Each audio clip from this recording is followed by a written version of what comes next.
Lost Coaster of Superstition Mountain, sometimes abbreviated to LOCOSUMO or just Lost Coaster, might be the leading contender in the award for weirdest coaster ever built. It is the only one of its kind manufactured by CCI. It replaced a former dark ride, so imagine this. They have a structure from a dark ride that they no longer want, and they have to fit a roller coaster in it. And if you've been to Indiana Beach, you know how small of a space this ride is located in, and so what Lost Coaster does is feature some of the tightest turns you will ever find on a roller coaster. It is absolutely insane. This ride makes no sense, but it's a lot of fun. So this is going to be my full in-depth review of Lost Coaster so you can know what to expect if you go out to experience it. Now, before we jump into the ride experience, first thing I gotta mention, waiting for this ride sucks. The queue for it is very small and tight, there's no shade, and due to the small 8-person vehicle, yes, vehicle, there's only one train. The other train they just use for parts. It is a very low capacity attraction. It means you're going to be doing a lot of waiting for this thing. So, you have been warned. And you know, the other thing is,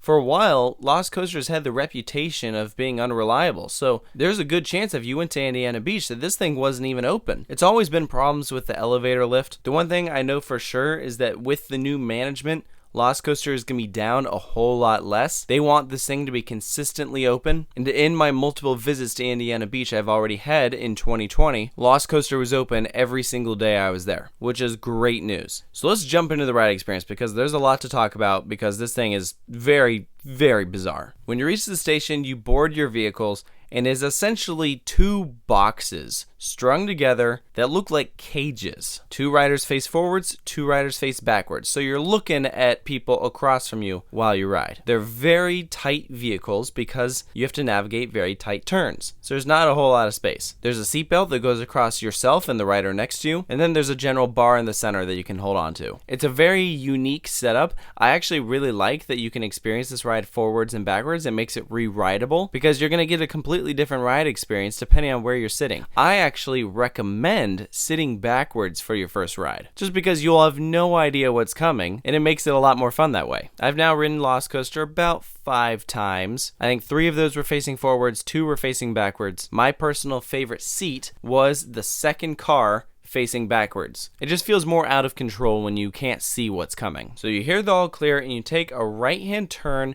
into your elevator shaft. And this already is very unique. I mean, an elevator lift on a wooden roller coaster. Where else can you find that? It's very quirky. It's a unique start to a unique ride, so I dig it. And what's kind of fun about this is that they have some theming on this rock wall that you'll see as you're ascending to the top. And there's a reference in there to the taco shop, which is next to the attraction. I think that is hilarious. I mean, oftentimes you'll have maybe a restaurant that's themed to a roller coaster in the park, but where else can you find a roller coaster that's themed to a restaurant, not the other way around? I think that is hilarious. So you ascend to the top of this and look at this max height, 35 feet. The stats for this thing are not exactly impressive. The top speed, 20 miles an hour. If you just saw the stats and nothing else, you'd be like, this is a kiddie coaster. But it's not. That's the thing. It's one of the reasons why this attraction is so cool, so do not let the stats deceive you. So you come to the top and you immediately begin with a crazy right-hand turn. And this is going to be a common theme for Lost Coasters, these insane tight turnarounds. And half the time it leaves you wondering how the vehicle is even able to navigate turns like this. These would be tight turns if you were on nothing but a bike. Try an entire roller coaster train. So there's a right-hand bank, you enter a little shaded structure that's part of the theming, you turn to the left, then to the right, and this is where we start getting some of the weird airtime that Lost Coaster offers. It is ejector. At this point, the ride's probably going like 10 to 15 miles an hour,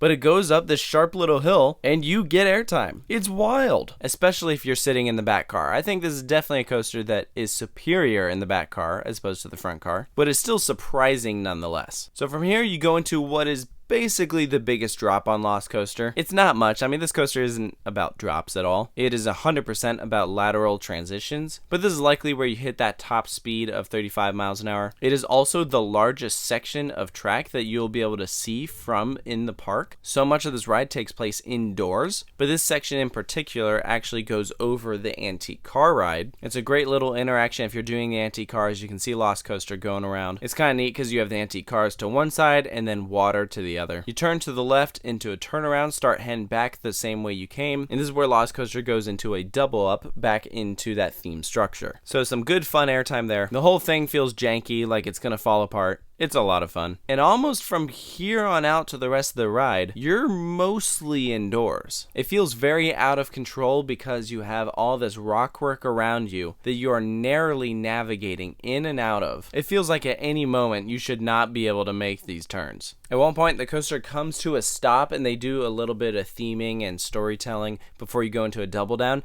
This stop, in my opinion, is the weakest part of the ride because I've actually ridden Lost Coaster when it does not stop halfway through the coaster on that mid-course, if you will. And the second half is a lot crazier because it still has all of that momentum from earlier. It's a shame the coaster comes to a dead stop. I mean, I get why they do it. If you went into that double down at full speed, it'd probably like rip itself to shreds. So for that reason, part of the second half of the ride is a little underwhelming, just because you're going through some of those turns a little slow. In fact, because the coaster comes to a dead stop, at one point during the second half, I was convinced that we were gonna valley, because we were moving so slow. And from what I've heard, Lost Coaster does have this issue. I have a friend that has valleyed on Lost Coaster. So the coaster clearly has an issue going slow towards the end of the ride. But there's still some good moments, especially once it picks back up. Right before it comes to a stop, when you're doing these twisting, sharp turns, you really are just getting tossed around. I mean, to sum it up, this is a coaster that you won't want to ride with a complete stranger because you'll probably end up in their lap just from the coaster throwing you so hard into the person next to you. So ride with someone that you don't mind laughing along with, because this is definitely not your average roller coaster. I do not recommend single riding on this thing. And when the coaster comes to a stop, you're actually lower than when you started, so you have to go up a small little chain lift back into the station. It's kind of weird, but nothing about this coaster is normal, so I mean, I guess it's not that surprising. But I think in short, that concludes the ride experience. You know what's funny is one of the complaints that people have about roller coasters in America is,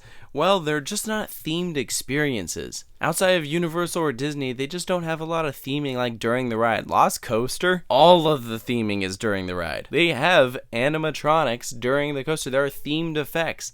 There's a ton of rock work. The actual layout feels very much something kind of janky, like it belongs to Indiana Beach. But theming wise, it's kind of old school, not what you would expect necessarily at a boardwalk park. It's very cool. It's one of the reasons why I actually really enjoyed this coaster, but it's so hard to give a final score for it just because it is so different than everything else. I don't even know what the next nearest attraction I would compare it to. Maybe a Gravity Group family coaster? But this just feels like it's in a league of its own. I think I'll give it a 7 just because it's not a super thrilling attraction, but it's very quirky, so it's fun. It's enjoyable. I think you ride this coaster if you just want to get a good laugh. None of it makes any sense. You'll be walking off of it just in a good mood because you will have no idea what just happened. But it doesn't have to be the greatest thing ever. I mean, I think Lost Coaster lives comfortably in this position where it's like, yeah, this is weird. We're aware it's weird, but you should ride it anyways. And if that isn't the most Indiana Beach thing you've ever heard, then I don't know what is. So that's going to conclude this review of Lost Coaster Superstition Mountain. Let me know down in the comments below if you've ridden this, what you think of it, if you agree with my assessment, and of course, if you're new to the channel, I'd love if you could subscribe to reviews of roller coasters all around the world. So thank you all for joining me, and I'll see you next time.